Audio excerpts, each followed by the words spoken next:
Graça e paz, amados. Que o Espírito Santo blinde a nossa mente mais uma vez, a fim de nos capacitar para recebermos a palavra viva, aquela que vai trazer diferença nas nossas vidas, trazer mudanças de comportamento, aumento de fé, em nome de Jesus. Lá no livro de Ruth, capítulo 1, vamos ler o versículo 14. Choraram juntas mais uma vez e Orfa se despediu da sogra com um beijo, voltando para a casa de sua família. Ruth, porém, insistiu em ficar com Noemi. Para quem não conhece a história de Ruth, né? O livro de Ruth, a Noemi perdeu tanto o marido quanto os dois filhos. Um que era marido de Orfa e outro que era marido de Ruth. E ela ia voltar para a terra dela, né? E falou para as duas moças voltarem para a família delas, arrumarem outro marido, se casarem e terem os filhos que elas não tinham. Aí teve 3 posições diferentes. Noemi ficou, quando voltou, né? E as pessoas olharam para ela e disseram: você está diferente, Noemi. Não me chame mais de Noemi, me chame de Mara, que quer dizer amarga, né? Enquanto Noemi não era totalmente contrário, né? A tradução do nome dela não era amargura, pelo contrário, era satisfeita, era feliz. E Orfa, no primeiro instante, ficaria com a sogra, mas depois mudou de ideia e resolveu voltar para os deuses estranhos dela lá. E Noemi não, Ruth ficou, né? E acompanhou a sogra. O seu povo será o meu povo, o seu Deus será o meu Deus. E daí vem a descendência de Jesus. Ela se casou com Boaz, né? Gerou Obed gerou Jessé gerou Davi. Mas o que nós vamos destacar hoje, pega o livro de Ruth, eu acabei de ler ele todinho agora. É a posição das 3, né? Ruth, Noemi, a sogra, muito sofrida por ter perdido o marido e os 2 filhos. Quanto tristeza, quanto sofrimento, né? Noemi, viúva, e Ruth, viúva. Mas quem estava sofrendo mais ali, se fosse comparar, realmente era Noemi. Mas interessante a posição de Ruth, né? Ser fiel ali à sogra, a ficar com ela, a renunciar a tudo para ficar do lado dela. Houvesse o que houvesse, ela ficaria, ela permaneceria. E aí, pela bondade de coração dela, ela foi contemplada. Diante dos nossos problemas, nós temos posições a serem tomadas também. Ou nós voltamos atrás para a nossa antiga vida, como órfã, né? Ela servia a falsos deuses e ela voltou para a vida antiga dela, para o lugar confortável que lhe trazia segurança, um lugar que ela já era acostumada, que ela já conhecia. Noemi, com todo sofrimento, a gente pode ver ali, né? Apesar dela achar que Deus estava muito triste com ela, que Deus tinha tirado tudo dela, ela continuou ali firme, sofrendo, doída, dolorida, mas firme. E Ruth, de alguma forma, e foi uma forma muito especial, prevaleceu. E detalhe, Boaz era bem mais velho, né? Ela renunciou a ter ao lado um marido mais jovem, mas ficou com Boaz, que era da descendência, né? Lá de Ruth, para ela continuar, sendo que Ruth era uma moabita, ela não era do povo de Deus, mas ela se tornou, por ficar na família, por gerar, né, a descendência. Como Jesus, né, tem descendência de pessoas que não eram da família, não eram da família de Deus, né? E hoje nós temos o privilégio de sermos o povo, né? Nós somos os gentios, graças a Paulo, que nos fez todo esse trabalho de base. Glória a Deus por isso. Então, qual a nossa posição? Ruth ficou ali firme, manteve, no caso, né, a esperança. Manteve-se, apesar da dor que estava sentindo, ela ia sentir junto com a sogra, ela ia prevalecer, ela ia permanecer e ela ia confiar que Deus daria algo melhor. Ela perseveraria, ela optou pela bondade, pela solidariedade, por avançar, por aquele Deus que ela estava conhecendo. E é muito importante nós observarmos isso. Que muitas pessoas, na hora do aperto, né, saem procurando outros deuses. Esse Deus não está funcionando, vou procurar outro Deus. Esse não tem jeito, esse não funciona. E vão aqui, vão ali, vão aqui, vão ali. Ou então desistem mesmo, né? Perdem a serenidade. Porque o emocional, aquilo que está na alma, aquilo que está no coração, vai determinar muitas coisas. E aí é que nós vamos ver em que nível está o termômetro da nossa fé. Nós já crescemos espiritualmente ao ponto de fazermos escolhas sábias que nos levarão a crescermos espiritualmente. As nossas estruturas mentais, como diz lá em Romanos 12:2, né? Para nós renovarmos a nossa mente, para ela ser transformada, né? Ela já foi transformada ao ponto de quando nós estamos passando pelas dificuldades, pelos problemas, nós conseguirmos ter os olhos fitos no Senhor, na palavra dele, e ainda que choremos, ainda que sintamos todos os sentimentos humanos, ansiedade, angústia, como diz Paulo, né? Ele tem uma passagem que fala, angustiados, mas não derrotados, sofridos, mas não abatidos, e não é exatamente isso não, mas é mais ou menos isso. É porque não guardei exatamente na minha cabeça. Então, nós, humanamente falamos, nós temos as nossas atitudes humanas, que não nos abandonam às vezes. Mas, ainda assim, nós perseveramos.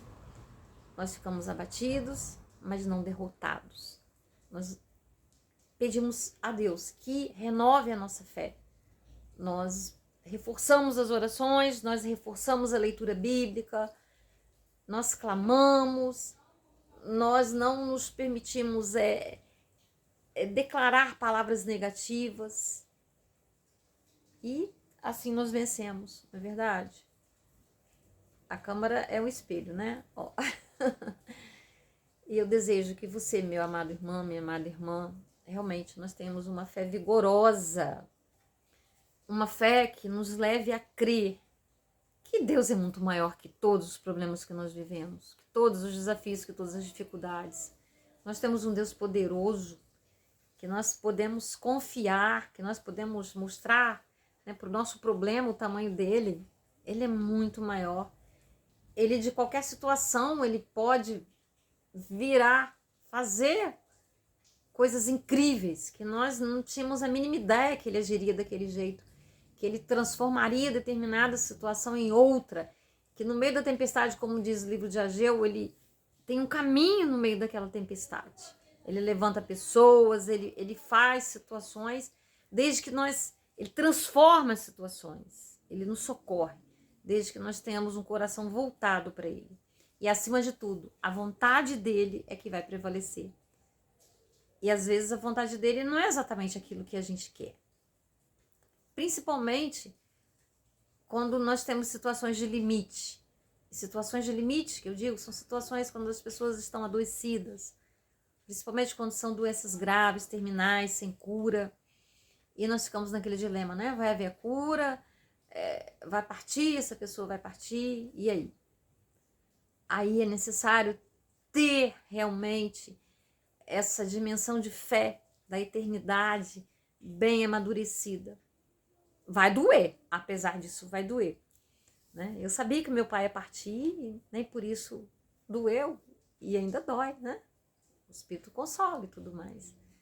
Mas ainda me dói, bem significativamente, porque ele morava comigo. Então eu tenho todas as coisinhas dele comigo ainda. E daqui para ali eu toco numa coisa, eu vejo uma coisa que era dele, né? Eu não me desfiz de todas as coisas dele, eu não joguei fora, não. Eu doei muita coisa e muita coisa ficou comigo. Eu ainda não tenho coragem de pegar o perfume que ele usava e abrir, eu não tenho, né? Eu tô usando um sabonete igual ele usava, a nossa pele muito parecida, uma pele muito sensível. E eu pedi, meu Deus, me ajuda. E Deus está me ajudando. Estou conseguindo usar sem ficar arrasada, sem ficar... Não. Eu sei que ele está muito bem, eu sei que ele está feliz, eu sei que ele está com Deus, mas ainda assim, sabe? Eu fico a pensar, né? Nossa, nós tivemos quase 3 anos juntinhos, mas foi um tempo tão corrido, né? Foi um tempo que eu estava trabalhando tanto, apesar de me sentar constantemente com ele para brincar de baralho, a gente brincava, de levar a comida dele, de preparar, de dar todos os remédios todos os dias, sabe? A gente nunca pensa, né? Que aquilo vai passar tão rápido, que ele ia partir tão rapidamente, tão surpreendentemente, apesar dele estar debilitado. Mas um tombo, né, acelerou tudo isso aí. Mas eu vejo a bondade de Deus, porque ele estava, né, com um nódulo que nem sabíamos se era benigno ou maligno na cabeça, né, e outro na face, que poderia levá-lo a grandes sofrimentos. Então eu vejo a misericórdia de Deus. E eu disse para Deus: ô Pai, se eu estiver pecando fazendo essa oração, só me perdoa e me ajuda a orar de outro jeito. Mas se for para a felicidade dele maior, sabe, ele não ficar numa cama debilitado, sofrendo, ele sofreria muito. O Senhor o leve. Isso eu havia me falado que ia levar realmente. Então é isso. Que essa palavra, né, a respeito dessas 3 mulheres, dessas 3 atitudes, nós possamos refletir. Eu agradeço uma irmã maravilhosa aqui de Minas, mineiro, que compartilhou comigo essa palavra. E eu li e me inspirei nela para poder falar com vocês aqui hoje. Eu achei tremendo, né? As 3 mulheres com 3 destinos diferentes, mas que 2 optaram pelo Deus vivo, continuar servindo esse Deus vivo. A outra nós nem ouvimos falar mais, né? Orfa, você ouve falar nela? Não. Ruth e Noemi atravessaram os séculos, né? Os milênios.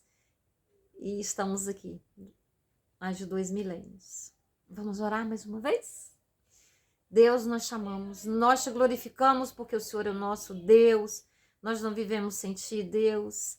Nós somos completamente dependentes de ti, do teu mover, da tua vontade, do teu querer, da tua proteção, Deus.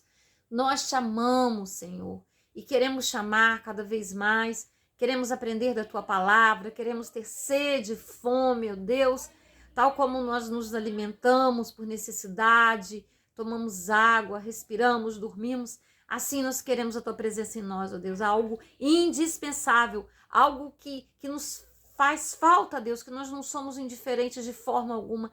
É todo o tempo a sua presença conosco, Deus, a alegria de saber que o Senhor é o nosso Deus, a confiança, a comunhão contigo, com o teu Espírito constante, ó Deus.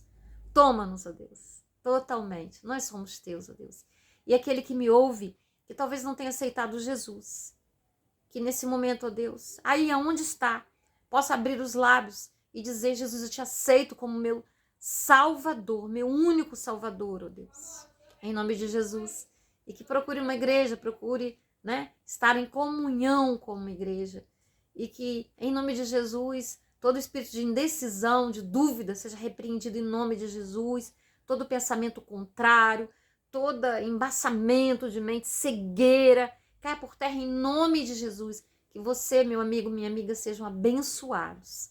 Se é angústia, se é depressão, se é algum estado emocional que atrapalha mesmo a nossa comunhão do Espírito, também que esteja sendo tratado pelo Espírito Santo. Eu oro neste momento porque eu creio no poder da oração para alcançar, para salvar vidas, para libertar cativos, em nome de Jesus.